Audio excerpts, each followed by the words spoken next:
Hi everyone, my name is Oren Edwards, and for my topic, I decided to discuss Great Britain and specifically the Great Britain Museum. So, I wanted to talk about art because I just finished this Art Thief book and it's amazing. I'd really recommend it. And I've known about this topic since about 2022. That's when I just fell into this deep dive. I mean, we can all relate to that, just falling into this deep dive, researching all that good stuff. So, the main point that I want to make is the Great Britain Museum holds hundreds, not hundreds of thousands, but like hundreds of thousands of pieces, I'm pretty sure. I can't name the exact number, but it's at least 100,000. And a lot of these pieces are held under a morally wrong standard. So the British Museum has this law. The country has this law that the British Museum always uses as an excuse to why they cannot return property to their rightful country. Numerous countries have all requested their property back, and the UK and the Great Britain Museum always points to this law. It is called the British Museum Act of 1963, and that law prohibits sales and returns of these artifacts so they don't get damaged. Now, they never said return when they enacted this law. They said the sale. They're not going to say the return part out loud. Their main point in enacting this law was to protect these pieces so they cannot be sold, just to protect them.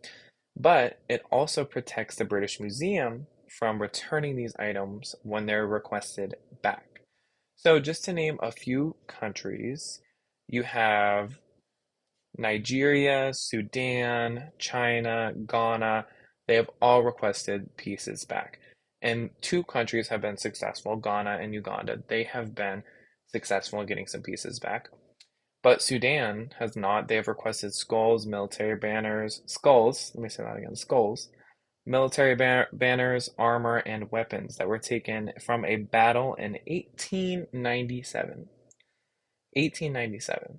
So this happened like over a century ago. That's insane that they still have not returned these items from 1897. I mean, we're talking skulls, human remains, and obviously these people's families are not alive today, but it's honestly evil for a museum to hold a country's people's remains. That's just morally wrong. So, the main point that I want to make is that the Great Britain Museum is so impressive. It has a vast amount of collections and items that, I mean, they can present like the Great Britain's history. They have beds from past kings, they have rooms, dresses, all of that. They have their own culture. But their culture is not other people's culture, and other people's culture should not be displayed in a morally and disrespectful way. And it's time for the Great Britain Museum and the UK to do the right thing and return these artifacts and pieces, human remains, art, all of that. It's time for them to do the right thing and return that stuff. Thank you.